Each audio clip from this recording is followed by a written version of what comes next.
Ju Wenjun semakin dekat untuk mempertahankan gelarnya. Pada game ke-7, Ju Wenjun kembali mengalahkan Tan Zhongyi dengan pertahanan Sisilianya. Ju Wenjun memulai dengan E4, lalu Tan Zhongyi bertahan dengan pertahanan Sisilia. Setelah itu, kuda F3. Kali ini, Tan Zhongyi memilih kuda C6. Ju Wenjun kemudian menyerang dengan gajah B5. Ini adalah Sisilia varian Nesmedinov Rossolimo attack. Tan Zhongyi kemudian mendorong E6, bersiap untuk mendorong D5, sekaligus membuka ruang bagi gajahnya. Putih langsung rokade, kemudian kuda G ke petak E7, lalu Ju Wenjun mendorong D4, tantangan pada pion, di mana pion kemudian makan pion, kuda makan pion, menantang pertukaran kuda. Tan Zhongyi di posisi ini memainkan langkah main 3 B6. Tentu saja, kuda ditukar. Setelah pion B makan kuda, maka gajah mundur. Hitam berhasil mendapatkan lajur B yang setengah terbuka. Permainan kemudian berlanjut. Tan Zhongyi mengembangkan kuda ke petak G6, membuka ruang bagi gajahnya untuk keluar. Setelah itu, C4.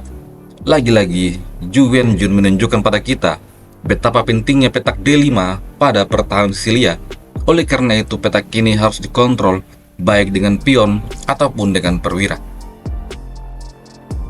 Tan Zhongyi merespon dengan gajah E7, bersiap rokade, lalu kuda C3 keluar. Setelah itu, hitam rokade.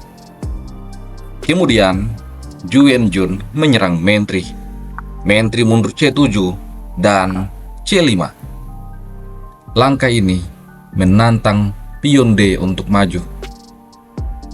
Tan Zhongyi betul-betul mendorong pion, lalu pion makan pion dan pasang, gajah makan pion. Sampai di posisi ini, Tan Zhongyi memiliki 2 pion lemah. Oleh karena pion H terancam, maka Ju Wenjun membawa main 3 ke petak H5, menjaga pion, sekaligus menekan pion H7 hitam. Setelah itu, benteng B8 mulai mengontrol lajur B. Ju Wenjun menjawab dengan B3, membuka ruang bagi gajah fianchetto. Selanjutnya, benteng ke petak D8, shadowing pada gajah. Ju Wenjun memainkan benteng D1, memberikan proteksi pada gajah, lalu benteng B4. Hal ini dijawab dengan gajah fianchetto. Di posisi ini, Tan Zhongyi berada pada posisi unggul, dan dia berhasil menemukan langkah terbaik. Kuda F4, menteri dan gajah terancam. Oleh karena itu, Ju Wenjun menarik mundur menterinya ke petak F3, melindungi gajah.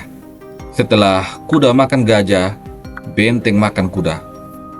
Dan Tan Zhongyi tidak terburu-buru untuk makan pion.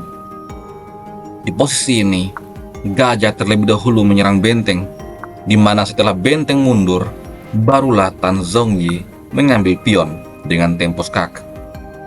Raja kemudian bergeser ke petak H1. Setelah itu, gajah kembali mundur ke petak D6. Sampai pada posisi ini, analisa engine menunjukkan bahwa hitam sedikit lebih unggul. Permainan kemudian berlanjut. Menteri C3 mengancam skakmat. Hal ini sekaligus menekan benteng. Oleh karena itu, gajah mundur ke petak F8 demi mencegah terjadinya skakmat. Di posisi ini, Ju Wenjun memainkan taktik interference dengan kuda C5. Hal ini menutup akses gajah untuk melindungi benteng. Di saat yang bersamaan, kuda juga menyerang gajah. Akan tetapi, serangan ini dengan mudah dipatahkan oleh Tan Zhongyi dengan benteng mundur ke petak B6. Benteng selamat dan gajah terjaga. Ju Wenjun kemudian membawa menterinya ke petak E5, menantang pertukaran menteri dan menantang pertukaran benteng. Menteri kemudian bergeser ke petak E7 untuk menyerang kuda. Di posisi ini, Zhu Wenjun memainkan sebuah langkah yang tidak tepat. Benteng A ke petak C1 memberikan shadowing pada pion sekaligus melindungi kuda. Langkah ini sesungguhnya merupakan sebuah kesalahan. Akan tetapi, Tan Zhongyi gagal menemukan langkah terbaik. Langkah terbaik untuk hitam pada posisi ini adalah benteng makan benteng, skak. Setelah benteng makan benteng, maka benteng B5, kuda dikeroyok. Menurut engine, hitam mempertahankan keunggulan pada posisi ini. Posisi ini juga sebenarnya cukup mengandung jebakan. Apabila benteng makan benteng dan benteng makan benteng, maka hitam harus waspada. Jika sekarang hitam terburu-buru untuk mengambil kuda, maka ini adalah kesalahan yang begitu fatal. Karena mentri akan makan mentri. Dan apabila gajah makan mentri, benteng akan melakukan skak. Sebuah keadaan yang cukup berbahaya. Apabila gajah mundur ke petak F8, maka gajah A3 ada ancaman skak mat. Hitam harus mendorong pion. Setelah itu, benteng makan gajah, raja lari, benteng makan pion. Barangkali karena hal ini, Tan Zhongyi gagal menemukan langkah terbaik. Di posisi ini, Tan Zhongyi memilih langsung memainkan benteng B5. Ini membuat keunggulannya menjadi berkurang. Zhu Wenjun menukar benteng. Setelah itu, mentri makan benteng, maka mentri kembali diaduk. Sampai di posisi ini, Tan Zhongyi kembali berada pada posisi unggul. Langkah terbaik adalah mentri G5. Akan tetapi, Tan Zhongyi membuat kesalahan.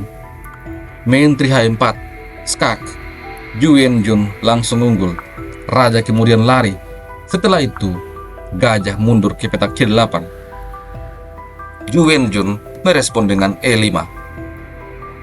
Menantang pertukaran mentri, hal ini sekaligus mengontrol petak D6. Pertukaran mentri terjadi, gajah makan mentri. Tan Zhongyi lalu mendorong A5. Setelah itu, pion F4. Sepertinya, kedua pemain telah bersiap untuk memasuki babak ending game. Tan Zhongyi mendorong pion H5, lalu raja F2. Setelah gajah E7, maka raja E3. Zhu Wenjun membawa rajanya ke petak center, karena sesuai dengan teori, di babak ending game, raja harus aktif. Tan Zhongyi selanjutnya mendorong G5 menantang pertukaran pion, lalu kuda bermanuver. Hal ini sekaligus memberikan ancaman pada pion C dan pion G. Pion G makan pion dengan tempo skak, raja makan pion. Setelah itu, gajah memberikan shadowing pada kuda. Hal ini merupakan sebuah kesalahan. Di posisi ini, Zhu Wenjun melihat bahwa gajah petak terang hitam berada pada posisi yang sangat buruk. Oleh karena itu, Zhu Wenjun berencana terjadi ending gajah melawan kuda. Zhu Wenjun selanjutnya mengajak pertukaran gajah petak gelap. Setelah gajah makan gajah, maka kuda makan gajah. Gajah terang terancam. Dan di posisi ini, Tan Zhongyi memilih mengaktifkan rajanya ke petak G7. Setelah itu, Zhu Wenjun mendekati pion. Lalu, gajah mundur ke petak A8, membuka ruang untuk benteng. Tetapi raja makan pion terlebih dahulu, lalu benteng mundur. Kemudian, benteng ke petak C4. Sampai di posisi ini, terlihat bahwa hitam memiliki gajah buntu. Kuda betul-betul mendominasinya. Tan Zhongyi selanjutnya melancarkan serangan pada raja. Benteng H8 skak, raja G4. Benteng menyerang pion, tetapi raja menyerang balik benteng. Setelah benteng ke petak H5, Zhu Wenjun memainkan benteng G4, skak, raja mundur, dan benteng A4. Apabila benteng makan pion, maka ada forking di langkah selanjutnya. Oleh karena itu, Raja ke petak E7 dimainkan Tan Zhongyi dan Zhu Wenjun mengambil pion. Gajah betul-betul terdominasi dan tidak bisa berbuat apa-apa. Jika dia lari, maka dia akan dihajar oleh kuda. Tan Zhongyi belum menyerah. Benteng makan pion dia mainkan. Namun, benteng A7 skak. Ini membuat raja lari ke petak D6. Setelah itu, pion B4. Gajah tidak selamat dan putih punya ancaman skakmat pada langkah selanjutnya. Sampai di posisi ini, Tan Zhongyi akhirnya menyerah.